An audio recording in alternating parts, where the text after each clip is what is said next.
G സുധാകരനെ ആലപ്പുഴ ജില്ലാ president ഗോപനും ഞാനും ചേർന്നാണ് കണ്ടത്. അദ്ദേഹത്തെ കണ്ടു എന്നതൊരു യാഥാർത്ഥ്യമാണ്. ബഹുമാനപ്പെട്ട പ്രധാനമന്ത്രി നരേന്ദ്രമോദിയുടെ നിർദ്ദേശപ്രകാരം വിശിഷ്ട വ്യക്തിത്വങ്ങളെ കാണുകയും ആദരിക്കുകയും അഴിമതിയില്ലാത്ത പൊതുപ്രവർത്തകരെ കണ്ട് അവരെ ബഹുമാനിക്കുകയും ചെയ്യേണ്ട സംഘടനാപരമായ ഒരു ദൗത്യ നിർവഹണത്തിൻ്റെ ഭാഗമായി ആലപ്പുഴ ജില്ലാ പ്രസിഡൻറ്റും ഞാനും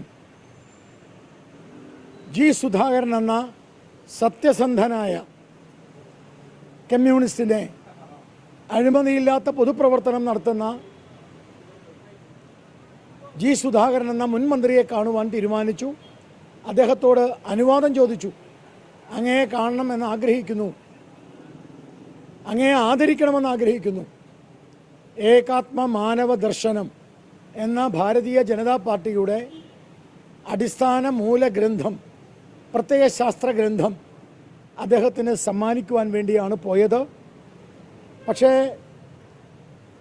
ഒരു പൊതുപ്രവർത്തകൻ എന്ന നിലയിൽ എന്നെ ഞെട്ടിപ്പിച്ചത് അദ്ദേഹത്തിൻ്റെ ലാളിത്യമായിരുന്നു. ഞങ്ങൾ ഗേറ്റിന് അവിടെ അല്പം വൈകിയാണ് എത്തിയത്, പറഞ്ഞ സമയത്തേക്കാൾ വൈകി. പക്ഷേ ഗേറ്റിൻ്റെ അവിടെ വന്ന് അദ്ദേഹം ഞങ്ങളെ സ്വീകരിച്ചു. അദ്ദേഹത്തിൻ്റെ വീടിൻ്റെ ഉള്ളിൽ പോയി ഞങ്ങൾ ഇരുന്നു. അദ്ദേഹവുമായി ഞങ്ങൾ സംസാരിച്ചു. ബഹുമാനപ്പെട്ട നരേന്ദ്രമോദി സർക്കാരിൻ്റെ വിവിധ ഡെവലപ്മെൻറ്റ്, പുരോഗമനപരമായ വികസനപരമായ കാര്യങ്ങളെക്കുറിച്ച് ചർച്ച ചെയ്തു. ഒപ്പം ആലപ്പുഴ ആയതുകൊണ്ട് ആലപ്പുഴയിലെ കമ്മ്യൂണിസ്റ്റ് പാർട്ടിയുടെ ഉള്ളിൽ, മാർക്സിസ്റ്റ് പാർട്ടിയുടെ ഉള്ളിൽ ജമാഅത്തെ ഇസ്ലാമിയും പോപ്പുലർ ഫ്രണ്ടും നുഴഞ്ഞു കയറിയിരിക്കുന്നു എന്ന യാഥാർത്ഥ്യം ഞാൻ അദ്ദേഹത്തെ ധരിപ്പിച്ചു.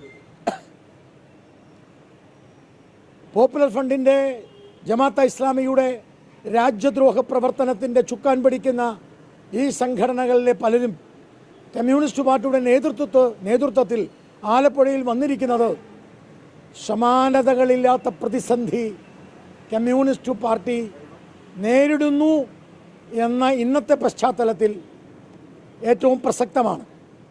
ഈ കാര്യം ഞാൻ അദ്ദേഹത്തോട് സംസാരിച്ചു. നുഴഞ്ഞു കയറി കമ്മ്യൂണിസ്റ്റ് പാർട്ടിയെ രാജ്യദ്രോഹികൾ കൈക്കലാക്കാൻ ശ്രമിക്കുന്നതിൻ്റെ ഭാഗമായിട്ട്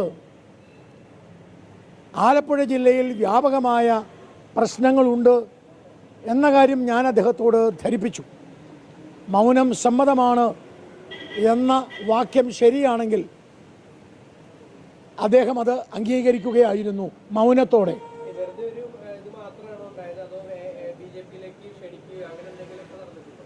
അദ്ദേഹത്തെ ഭാരതീയ ജനതാ പാർട്ടിയുടെ പ്രത്യയശാസ്ത്രപരമായ ഗ്രന്ഥം സമ്മാനിക്കുകയാണ് ഞങ്ങളുടെ ലക്ഷ്യമായിരുന്നത്. ആ ലക്ഷ്യവും ഒപ്പം ഇന്ന് കമ്മ്യൂണിസ്റ്റ് പാർട്ടി നേരിടുന്ന പ്രതിസന്ധിയെക്കുറിച്ച് ചർച്ച ചെയ്യുവാനുമാണ് പോയത്. ഭാരതീയ ജനതാ പാർട്ടിയുടെ ആശയത്തെ മൗനം കൊണ്ട് അദ്ദേഹം സമ്മതിച്ചു. അദ്ദേഹത്തിൻ്റെ ചർച്ചയിൽ ഭാര്യയും ഉണ്ടായിരുന്നു. ഒരു കപ്പ് കാപ്പിയും കഴിച്ചാണ് ഞങ്ങൾ മടങ്ങിയത്. പക്ഷെ അദ്ദേഹത്തിൻ്റെ മനസ്സ് ഞങ്ങൾ ഉയർത്തിയ ഈ വിഷയത്തിൽ അദ്ദേഹത്തിൻ്റെ മനസ്സ്, പകുതി മനസ്സ് ഞങ്ങളോടൊപ്പമാണ് എന്ന് 100% എനിക്ക് പറയാൻ കഴിയും. പക്ഷെ അദ്ദേഹത്തെ അങ്ങ് BJP ചേരണം, അത് BJPയിൽ അതൊന്നും ഞാൻ സംസാരിച്ചിട്ടില്ല. അങ്ങനെ സംസാരിക്കാൻ ഉദ്ദേശിച്ചിരുന്നുമില്ല. അങ്ങനെ സംസാരിക്കുന്നത് ശരിയുമല്ല.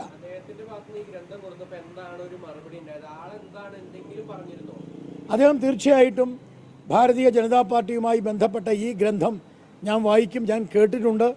കമ്മ്യൂണിസത്തിന് പകരം ഏകാത്മ മാനവ ദർശനം, ഇതാണ് അടിസ്ഥാനപരമായ ഞങ്ങളുടെ കാഴ്ചപ്പാട്. അപ്പോൾ അദ്ദേഹം പറഞ്ഞു ഞാനിത് വായിക്കും, ഞാനിത് വായിച്ച് വിലയിരുത്തും. ഞാൻ പറഞ്ഞു ഞാൻ വീണ്ടും വരും, അദ്ദേഹത്തെ കാണും.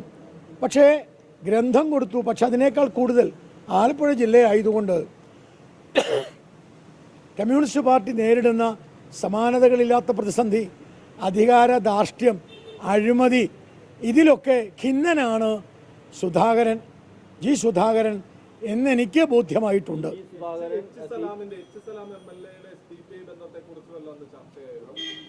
ഞങ്ങൾ സൂചിപ്പിച്ചു, അദ്ദേഹം അതിനെക്കുറിച്ച് മൗനത്തോടു കൂടിയാണ് കേട്ടത്. അദ്ദേഹം വേറൊന്നും അത് പ്രതിപാദിച്ചില്ല, എല്ലാം കേട്ടു. എച്ച് സലാം അടക്കമുള്ള ആളുകളുടെ SDPI ബന്ധത്തെക്കുറിച്ചും കമ്മ്യൂണിസ്റ്റ് പാർട്ടിയിൽ ആലപ്പുഴ ജില്ലയിൽ, ഞാൻ ആലപ്പുഴ ജില്ല കോൺസെൻട്രേറ്റ് അതാണ് പറഞ്ഞത്, ആലപ്പുഴ ജില്ലയിൽ ഈ രാജ്യദ്രോഹികളുമായിട്ടുള്ള കൂട്ടുകെട്ടും കമ്മ്യൂണിസ്റ്റ് പാർട്ടി യഥാർത്ഥ കമ്മ്യൂണിസ്റ്റ് പാർട്ടിയിൽ നിന്ന് അകന്ന് യഥാർത്ഥ കമ്മ്യൂണിസ്റ്റുകാർക്ക് ഉൾക്കൊള്ളാൻ പറ്റാത്ത പാർട്ടിയായി മാറിയ കാര്യം സൂചിപ്പിച്ചു. ഞാൻ ഒരു കാര്യം നിങ്ങളോട് തുറന്നു പറയാം, ഇന്ന് ജീവിച്ചിരിക്കുന്നതിൽ സത്യസന്ധനായ ഒരു കമ്മ്യൂണിസ്റ്റാണ് ജി സുധാകരൻ. പക്ഷെ അദ്ദേഹത്തിന് ആ പാർട്ടിയിൽ തുടരാൻ കഴിയുമോ എന്ന സംശയമാണ്. കാരണം സത്യസന്ധനായ കമ്മ്യൂണിസ്റ്റ് പാർട്ടിക്കുള്ളതല്ല ഇന്നത്തെ കമ്മ്യൂണിസ്റ്റ് പാർട്ടി. ഇന്നത്തെ കമ്മ്യൂണിസ്റ്റ് പാർട്ടി അഴിമതിയുടെയും ധാർഷ്ട്യത്തിൻ്റെയും അധികാര ദുർവിനിയോഗത്തിൻ്റെയും ജമാഅത്തെ ഇസ്ലാമി അതുപോലെ പോപ്പുലർ ഫണ്ടിൻ്റെയും കരാളഹസ്തത്തിലാണ്. ജി സുധാകരൻ CPM-നുള്ളിൽ അസ്വസ്ഥനാണ്. അത് മറുവശത്ത് BJP-യുമായി അടുക്കുന്നു എന്നുള്ള വാർത്തകളുണ്ടായിരുന്നു. അദ്ദേഹത്തിൻ്റെ മകൻ ജനം ടിവിയുടെ ഡയറക്ടർ ബോർഡ് അംഗമൊക്കെയായി പ്രവർത്തിക്കുന്ന ഒരു സമയം കൂടിയുണ്ട്. അത്തരമൊരു സാഹചര്യത്തിൽ BJP-യുമായിട്ട് യോജിച്ച് പ്രവർത്തിക്കാനുള്ള തീരുമാനം അദ്ദേഹത്തിൻ്റെ ഭാഗത്തുനിന്ന് ഉണ്ടാകുമെന്ന് പ്രതീക്ഷിക്കാം. അത് അദ്ദേഹമാണ് പറയേണ്ടത്, ഞാനല്ല. അദ്ദേഹത്തിൻ്റെ കാര്യം അദ്ദേഹം പറയണം, ഞാനല്ലല്ലോ പറയേണ്ടത്. ഏതെങ്കിലും തരത്തിലുള്ള ഒരു അനുകൂല സംസാരങ്ങൾ ഇതിലുണ്ടായോ, അതോ വെറും ഒരു കാഷ്വൽ കൂടിക്കാഴ്ച? ഞാൻ പറഞ്ഞല്ലോ കമ്മ്യൂണിസത്തിന് പകരം ഏകാത്മ മാനവ ദർശനം എന്ന ഞങ്ങളുടെ കാഴ്ചപ്പാട് അദ്ദേഹം വായിച്ചു പറയാമെന്ന് പറഞ്ഞു. രണ്ടാമത്തെ കാര്യം, ജമാഅത്തെ ഇസ്ലാമി അടക്കമുള്ള പോപ്പുലർ ഫണ്ട് CPM-നെ ഗ്രസിച്ചു കഴിഞ്ഞു എന്നുള്ള വാദം, അതാണ് ഞങ്ങളുടെ രാഷ്ട്രീയം. ആ കാഴ്ചപ്പാടിനെ അദ്ദേഹം സ്വീകരിച്ചു, മനസ്സുകൊണ്ട് സ്വീകരിച്ചു. മൗനം സമ്മതമാണെങ്കിൽ അദ്ദേഹം സ്വീകരിച്ചിരിക്കും. അതാണ് എനിക്ക് പറയാനുള്ളത്. എൻ്റെ രാഷ്ട്രീയമാണ്.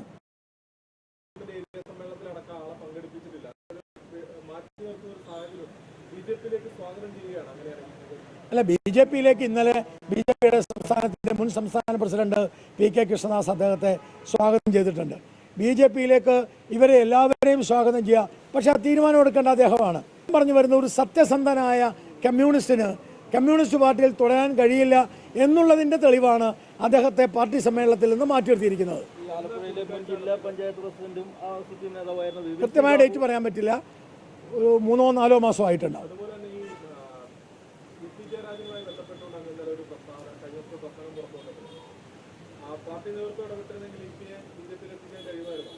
അല്ല, അത് EP തന്നെ പറഞ്ഞ കാര്യമോ, ഞാൻ അതിനെക്കുറിച്ച് കൂടുതൽ പറയാൻ ആഗ്രഹിക്കുന്നില്ല. അത് EP ജയരാജൻ തന്നെ വെളിയിൽ പറഞ്ഞ പല കാര്യങ്ങളുമുണ്ട്. പല കാര്യങ്ങളും EP ജയരാജൻ ഇപ്പോൾ വെളിയിൽ പറയാത്തതുകൊണ്ട് അത് എന്തെങ്കിലും ഒരു ദിവസം അദ്ദേഹം പറയട്ടെ, നമ്മളിനി അത് പറയേണ്ട ആവശ്യമില്ല. അതെനിക്കറിയില്ല.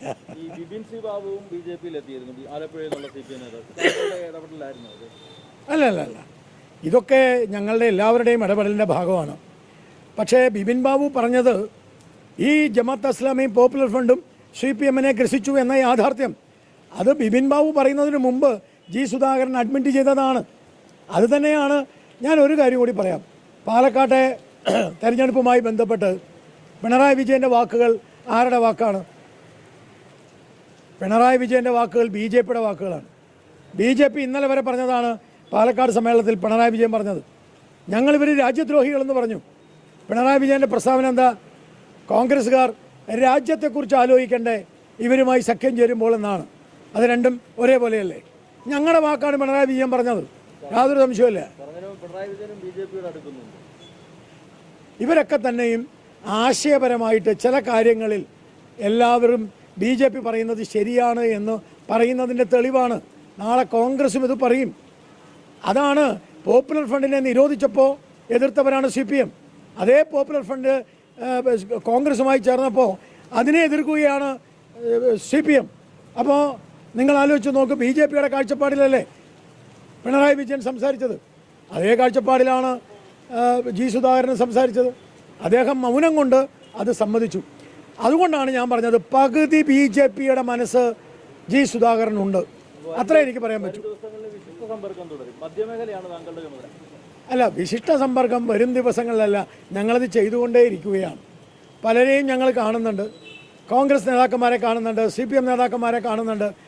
പരസ്പരം കാണാനും സംസാരിക്കാനും പുസ്തകങ്ങൾ കൈമാറാനും ചർച്ച ചെയ്യുക എന്നതല്ല ജനാധിപത്യം. BJPക്കാർ കാണാൻ പാടില്ല, KC വേണുഗോപാലിന് കാണാം, B ഗോപാലകൃഷ്ണനെ കാണാൻ പാടില്ല, അങ്ങനെയുണ്ടോ? ഇതൊക്കെ ജനാധിപത്യത്തിൻ്റെ ഭാഗമല്ലേ? അത്രയേ ഉള്ളൂ.